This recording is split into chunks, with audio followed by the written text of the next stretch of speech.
নমস্কার বন্ধুরা, আশা করি তোমরা সবাই খুব ভালো আছো। আমিও খুব ভালো আছি। সম্পদ লাইফস্টাইলের আরও একটা নতুন ভিডিওতে তোমাদের সবাইকে স্বাগত। আর আজ হলো বুধবার, সকাল থেকে উঠে রান্নাবান্না কিছু বসিয়ে দিয়েছি, কিন্তু এত ঠান্ডা ভাবছিলাম আজকে ভিডিও করবো না, কিন্তু ভিডিও না করলে কিছু আপলোড করতেও পারবো না। তো আজকে বিশেষ কিছু রান্না করছি না। সকালবেলা ওই ফুলকপি, আলু, গাজর, বিন, সিম সব কিছু দিয়ে একটা মাছের ঝোল করছি। আর কড়াইশুঁটি কিছুটা কাল ছাড়িয়ে রেখেছি, ভাবছি কড়াইশুঁটিগুলো দিয়ে একটু ঘুগনি করব। আর এখন 7টা বাজতে যাচ্ছে, 7টা বাজতে 10 মিনিট বাকি। বাইরে সবে আলো ফুটেছে, মানে এত প্রচণ্ড রকমের ঠান্ডা পড়েছে। কলকাতায় এরকম ঠান্ডা বহু বছর পর, আমার তো মনেই পড়ছে না বিয়ের পর থেকে কোনো বছরে এরকম ঠান্ডা পড়েছে কি না। আমাদের গ্রামের দিকে পড়ে, তবে গ্রামের দিকে তো এখন আরও অবস্থা খারাপ। মানে এবছর এত ঠান্ডা পড়েছে পারা যাচ্ছে না। বৃষ্টিও যে হারে হয়েছে আর সেরকম ঠান্ডাও পড়েছে। রান্না করছি যখন গ্যাসের ওভেনের পাশে হাতগুলো দিয়ে রাখছি, হাতগুলো একটু গরম হচ্ছে, সরিয়ে নিলে আবার ঠান্ডা হয়ে যাচ্ছে, মানে এইরকম ঠান্ডা লাগছে আর কি। যাই হোক, কিছু করার নেই। রান্নাবান্না তো সকালে উঠেই করতে হবে, আর আমাদের তো মানে প্রায় 5টার সময় ঘুম থেকে উঠতে হয়। উঠেই রান্নার কাজগুলোই আগে করতে হয়, কিছু করার নেই। আজকে যাব বাবি স্কুলে একটু প্রয়োজন আছে, কিছু কাজ আছে, সেগুলো করতে যাব স্কুলে। কিন্তু এত ঠান্ডা না, বাইরে বেরোতে ইচ্ছা হচ্ছে না। যারা বাইরে কাজ করতে যাচ্ছে সত্যিই খুব কষ্টকর। জল নিয়ে কাজ করাটা যেমন অসুবিধা হচ্ছে, বাইরে কাজ করতে যাওয়াটাও খুব সমস্যা হয়ে যাচ্ছে। তো চলো, কি আর করবো।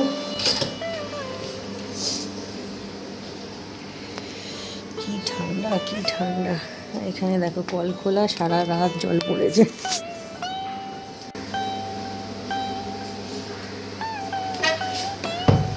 প্রচণ্ড কুয়াশা পড়েছে বাইরে। তো চলো, রান্নাবান্নাটা আরম্ভ হয়ে গেছে।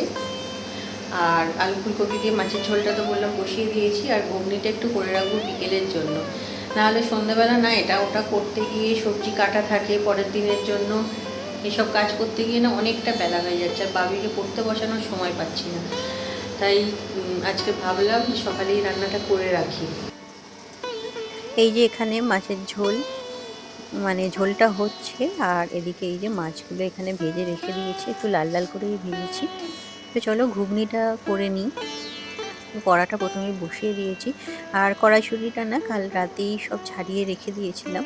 তো কড়াইতে প্রথমে এই যে তেল দিলাম, সাদা তেলেই করছি, সর্ষের তেলেও করা যায়, কিন্তু আপাতত নিচে সর্ষের তেলটা নেই। আর এর মধ্যে এই যে গোটা জিরে আর তেজপাতা ফোড়ন দিয়ে দিলাম। একটু শুকনো লঙ্কা দিলেও হয়, তবে আজকে দিলাম না। আর তারপর দুটো মিডিয়াম সাইজের পেঁয়াজ দেখো কুচি করে নিয়েছি, তো পেঁয়াজগুলোও দিয়ে দিলাম। পেঁয়াজগুলো না এবার একটু লাল লাল করে প্রথমে ভেজে নেব। আর তারপর এই যে দেখো, একটা মিডিয়াম সাইজের আলু ছোট ছোট করে কুচি করে রেখে দিয়েছিলাম, তো সেই আলুটাও দিয়ে দিলাম। পেঁয়াজের সঙ্গে সামান্য একটু ভেজে তারপর ঢাকা চাপা দিয়ে রেখে দেব, কিছুক্ষণ আলুটা সিদ্ধ হওয়ার জন্য দেব। আসলে আমরা যে মটর কড়াইয়ের ঘুগনি করি, তো সেক্ষেত্রে তো মটর কড়াইটা সিদ্ধ করে নিয়ে তারপর ঘুগনিটা করি, তখন আলুটা একসঙ্গে সিদ্ধ হলেও হয়ে যায়। তবে কড়াইশুঁটি তো আলাদাভাবে সিদ্ধ করা যায় না, তাহলে একবারেই নরম হয়ে যাবে। তাই আমি প্রথমে আলুটা দিয়ে কিছুক্ষণ আগে সিদ্ধ করে নিচ্ছি একটু লো ফ্লেমে রেখে, তারপরে কড়াইশুঁটিটা দিয়ে রান্না করব।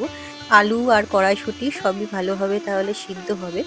তো এবার দেখো কিছুক্ষণ পর ঢাকাটা খুললাম, খুলে আরেকবার নাড়াচাড়া করে দিলাম। আলুটা কিছুটা সিদ্ধ হয়েছে, তবে আর একটু হবে, সেটা মশলা কষাতে কষাতে হয়ে যাবে। তো এবার এর মধ্যে বাটনা নিয়ে দিচ্ছি, আদা, রসুন, জিরে আর কাঁচা লঙ্কা, দিচ্ছি সামান্য হলুদ আর কাশ্মীরি লঙ্কার গুঁড়ো দিয়ে এবার মশলাটা ভালোভাবে কষিয়ে নেব। আর আলু পেঁয়াজ সব কিছুই যেহেতু একসঙ্গে কষানো হচ্ছে, তো আলুটা কিন্তু কষাতে কষাতে বেশ কিছুটা সিদ্ধ হয়ে যাবে আরও। তো ভালো করে মশলাটা আমি লো ফ্লেমেই দেখো এখানে কষিয়ে নিচ্ছি। ঘুগনি খেতে কিন্তু আমি বা আমার মেয়ে দুজনেই খুব ভালোবাসি, তবে বাড়ির আর বাকি মেম্বাররা খুব একটা পছন্দ করে না, তবে আলু মটর খেতে খুবই ভালোবাসে। তো আশা করি এটাও খুব একটা খারাপ লাগবে না। আর তারপর দেখো একটা ছোট সাইজের টমেটো দিয়ে দিয়েছিলাম, দিয়ে ভালো করে মশলাটার সঙ্গে সেটাও কিছুক্ষণ রান্না করে নিলাম। দিয়েছি একটু নুন যাতে টমেটোটা একটু নরম হয়ে যায়। আর দিয়েছি 1 চামচ চিনি। চিনিটা দিয়েছি কারণ যেহেতু টমেটোটা দেওয়া আছে, তাহলে টকটা ব্যালেন্স হওয়ার জন্য একটু মিষ্টি দিলে খেতে বেশ ভালো লাগে। তারপর পুরো মশলাটা আবার কিছুক্ষণ নাড়াচাড়া করে ভালোভাবে ভাজা ভাজা করে নিচ্ছি। শীতকালে বাজারে কিন্তু বেশ টাটকা কড়াইশুঁটি পাওয়া যায়। যদিও সারা বছর অনেকেই ফ্রিজে রেখে ব্যবহার করে, তবে আমি কোনোদিন করে দেখিনি। শীতকালেই সাধারণত এটা খেয়ে থাকি।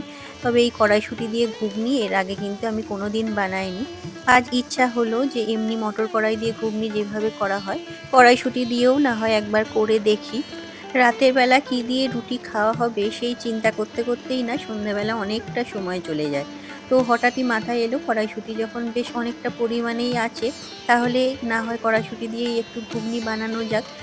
আর লুচি, পরোটা, রুটি যেকোনো কিছুর সঙ্গেই কিন্তু ঘুগনি বেশ ভালোই লাগে। আর এমনিতেও বাবান আজকে টিফিন নিয়ে যাবে, পরোটা করে দেবো ভাবছি। তো তার সাথেও এটা দিয়ে দিতে পারবো। আর দেখো কড়াইশুঁটিগুলো কিন্তু আগের দিনে আমি ছাড়িয়ে রেখেছিলাম। আর বেশ বড় বড় সাইজের কিন্তু হয়েছে মটরগুলো। তো সেটা দিয়েই বেশ কিছুক্ষণ ভালোভাবে মশলাটার সঙ্গে ভালো করে কষিয়ে নিলাম। আর কড়াইশুঁটি সিদ্ধ হতে যেহেতু বেশি সময় তো লাগে না, মোটামুটি এটা তাড়াতাড়ি সিদ্ধ হয়ে যায়, তাই বেশি জল দেব না। সামান্য একটু জল দিলাম গ্রেভির জন্য। আর আলুটা যেটুকু কাঁচা আছে সেটাও যেন সিদ্ধ হয়ে যায় তার জন্য। তো দিয়ে দেখো সমস্ত কিছু ভালোভাবে মিশিয়ে ঢাকা চাপা দিয়ে কিছুক্ষণ লো ফ্লেমে রেখে দিয়েছি। আর তারপর এই যে ঢাকা খুলেছি, দেখো কড়াইগুলো কিন্তু সিদ্ধ হয়ে গেছে, কারণ উপরে ভেসে উঠেছে, নিশ্চয়ই দেখতেই পাচ্ছ। আর আলুগুলোও কিন্তু ভালোভাবে সিদ্ধ হয়ে গেছে, এই যে দেখো।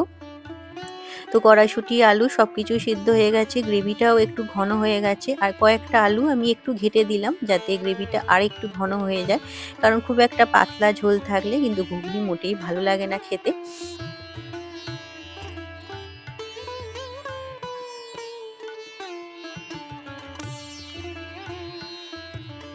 তো এবার উপর থেকে ছড়িয়ে দিচ্ছি একটু ধনেপাতা।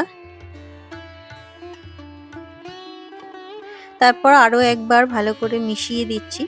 মিশিয়ে দিলেই রেডি আমার আজকে কড়াইশুঁটির ঘুগনি। খেতে কিন্তু দুর্দান্ত হয়েছিল। তোমরা কিন্তু অবশ্যই বাড়িতে এইভাবে একবার ট্রাই করে দেখতে পারো। আর এই যে দেখো এখানে ঢেলে রাখলাম।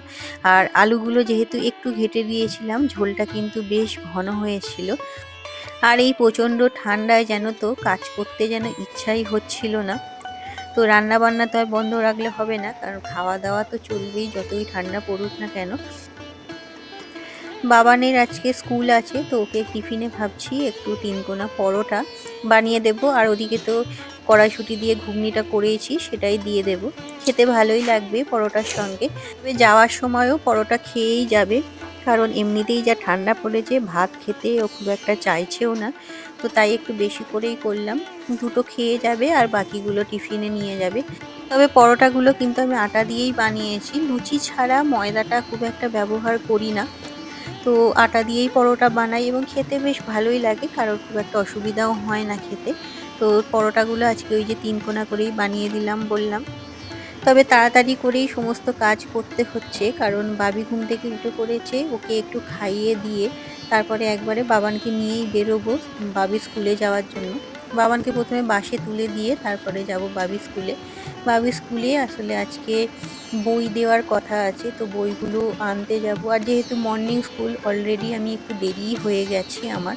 সকালের দিকে যেতে পারলেই হতো, তবে সকালে কিছুতেই সময় করে উঠতে পারিনি। আর ঠান্ডার জন্য তো অলসতা যেন আরও বেড়ে যাচ্ছে। তো যাই হোক, পরোটা আর ঘুগনি আমার রেডি হয়ে গেছে। এই যে দেখো ঘুগনিটা কত সুন্দর দেখতে হয়েছে। আর টিফিনেও বাবানকে দিয়ে দিয়েছি, এখানে 3টে পরোটা দিয়েছিলাম আর ঘুগনি দিয়েছিলাম। ও হয়তো একা খাবে না, বন্ধু বান্ধব সবাই মিলেই খায় যেহেতু। তো কেমন হয়েছে অবশ্যই জানিও। বাবির স্কুল থেকে এইমাত্র এলাম। আজকে আসলে ওদের বই টই দেওয়ার কথা ছিল। এই যে সব বই টই দিয়েছে, এগুলো নিয়ে এলাম। আর আসার পথে নাই খুন্তিটা কিনেছি।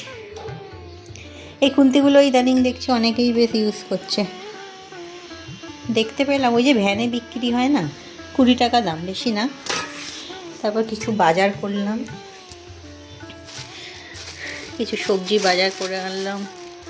ধনেপাতা, বিট, গাজর আর ক্যাপসিকাম, পেঁয়াজ, এসব। আজকে অনেক দিন পর বেশ রোদ বেরিয়েছে। কদিন তো ঘরের জানলা টানলা কিচ্ছু খোলা যাচ্ছিল না, এত ঠান্ডা। আজকে ভাবছি একটু খুলে দিই, জানলা টানলাগুলো খুলে দিলাম। অনেকদিন পর রোদ বেরিয়েছে, ওয়াশিং মেশিনে অনেক জামা কাপড় কাঁচা পড়ে আছে, সেগুলোকে ভাবছি ছাদে দিয়ে আসি। ছাদে কিন্তু আজকে খুব আরাম লাগছিল এসে, অনেক দিন পর এই রোদটা পাওয়া যাচ্ছে ঠান্ডার মধ্যে। তো যাই হোক, জামা কাপড়গুলো শুকোতে দিয়ে দিই। ভিডিওটা আজকে এখানেই শেষ করলাম, আশা করি তোমাদের ভালো লেগেছে। আবার দেখা হবে পরের ভিডিওতে, ততক্ষণ সবাই ভালো থেকো, সুস্থ থেকো, খুব খুব আনন্দে থেকো। টাটা।